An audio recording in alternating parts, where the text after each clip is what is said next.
автомуса е празен. И сега мислим.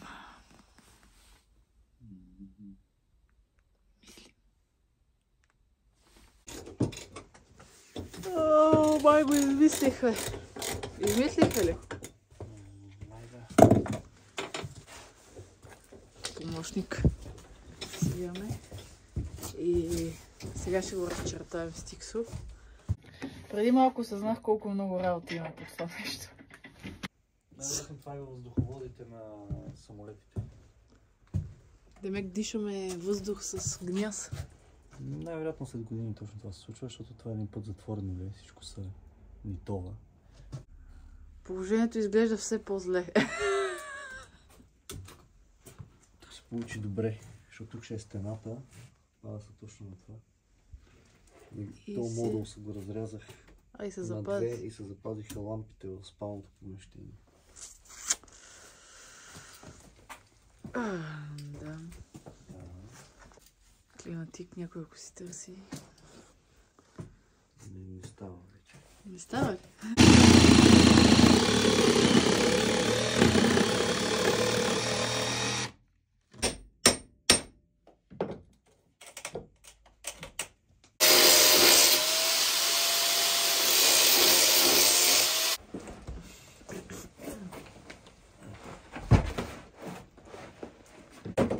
Това е дървен прах. Добре.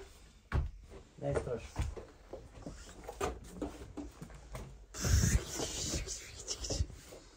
Ужас. Напредваме.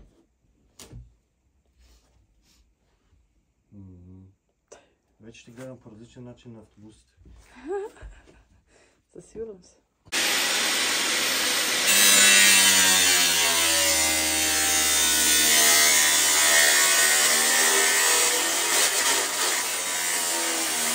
Нов метод за справяне с това 40 годишно лепило.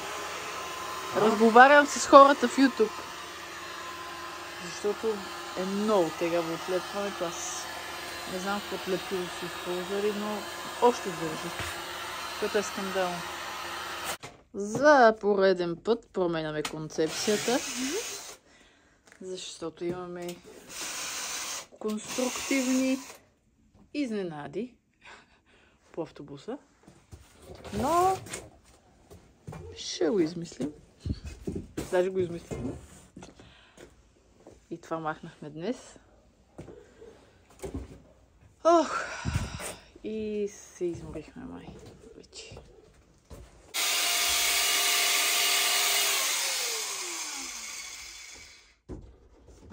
Изглежда невероятно уютно.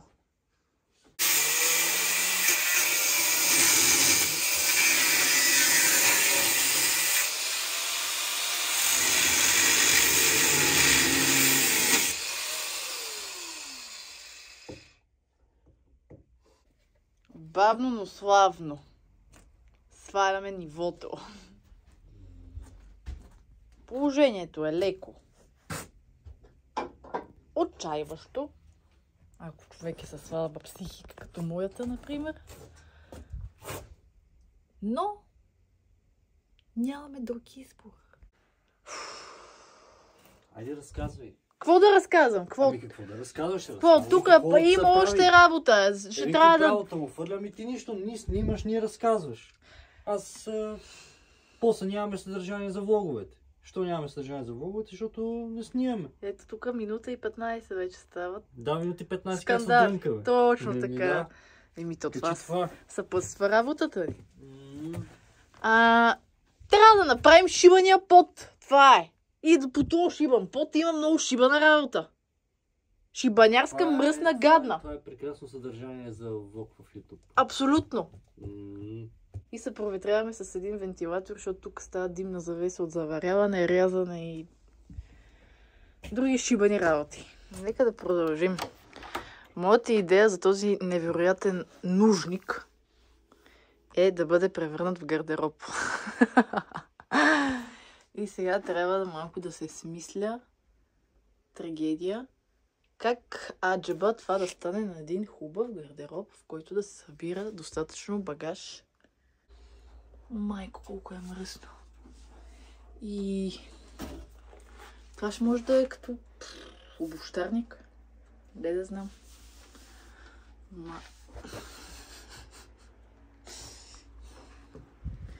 Затова съм първенец на випуска. За да чисти кенефи. Това е. Сапонерка за твърд сапун. И така го въртиш и то ти стържа върху ръчичката. За първи път виждам. Интересно.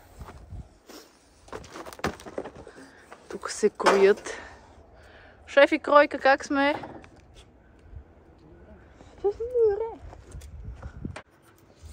Парксайд. Искам да ви видите. Това е вашият най-голям почитател.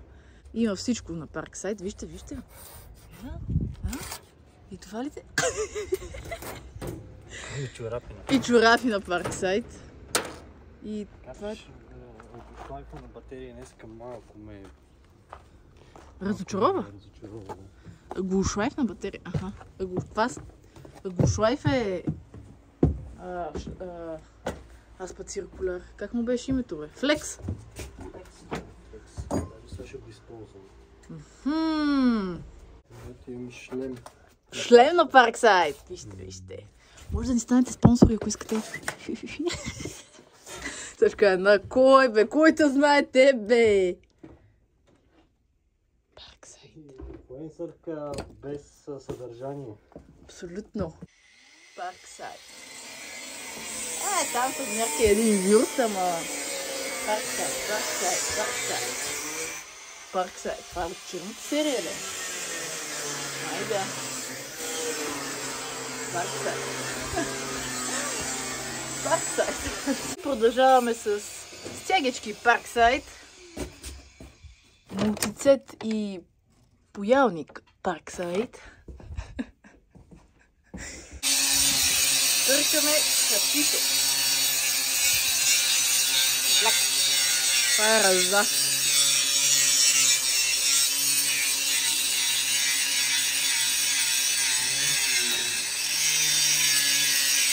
Да. Ти си. 3, 4. Ето тук може да се види до какво води гниенето. Това е носещото шаси на автобуса. И може да се види, че това, което сега ще изкърта, е било метал. Вау. В някаква част.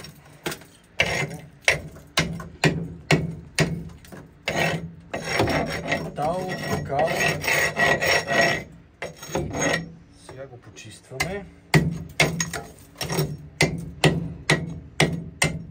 Тук стигнем до горе-долу здрав метал. Обработваме го с преобразовател. Както тук. Затова става такова черно.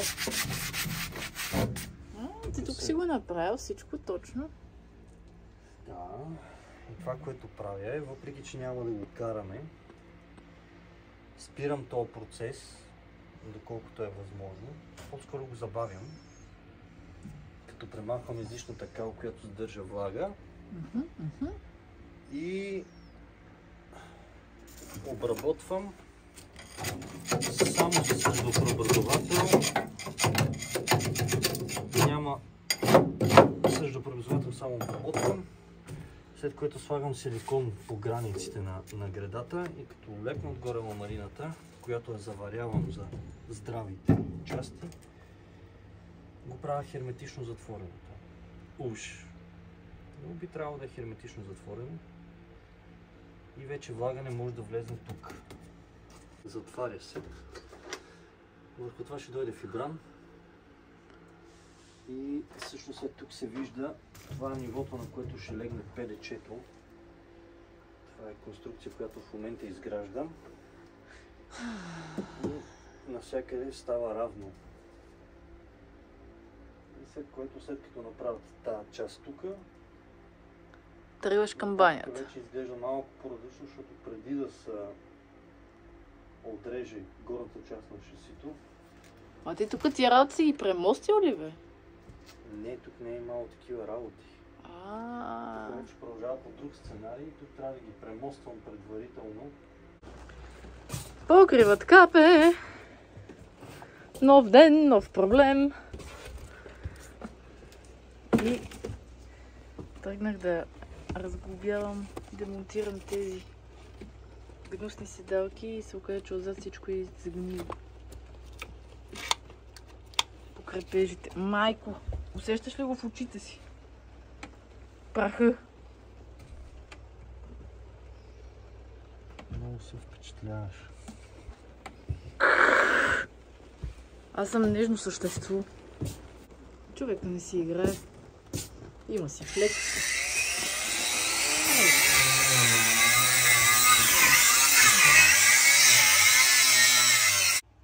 Измъкнах седалките и мнението ми за автобусите се промени окончателно.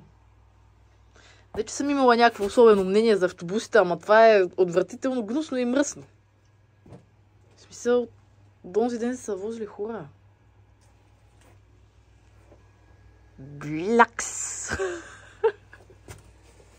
Така, тук това е нивото на тоалетната. Значи това цялото тук не е банята с тоалетната. Така. Този участък тук е минус 15 см спрямо нулата и тук ще е тоалетната. Тук ще се монтира тоалетната. А тук е още 15 см надолу слиза. И тук ще е Душ-кабината. Душ-кабината. И го правим така, за да в крайна сметка ще стане високо 2 и почти 2,30. 2,30? Да, за да може отгоре да дойде водата отгоре. Да дойде да разпръсне. Онзи ден ви снимах течовете и сега малко като е спряло да вали и решихме да ревизираме покрива, защото имаше течове. И това всичкото го изчистих, защото имаше някаква гняз и гума и нещо беше мръцано с такова. Какво е? Не знам я с какво е. Сега с Ваня го обезмислява, пълня го с полиуретанче, за да не капе в стъклопакетите. Тук вижте как е текло. И понеже го дават още няколко дни за на... Майко, как ще се изсипа от тая стълба. Няколко дни за напред пак ще вали. Да видим какво сме направили. Дали е станало по-зле. И да отстраним и този казус.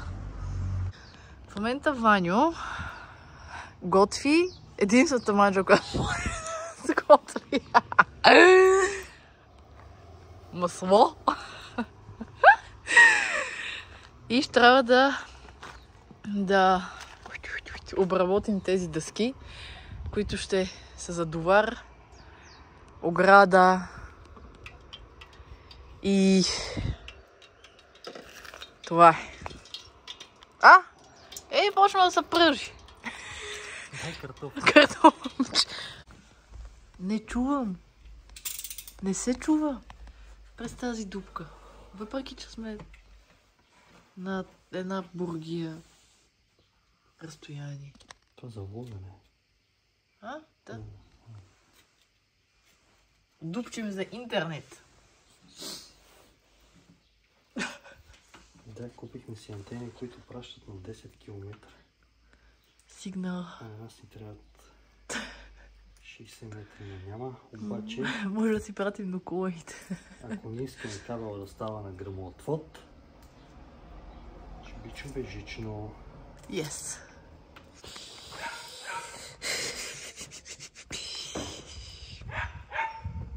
Ще имаме ново доварче.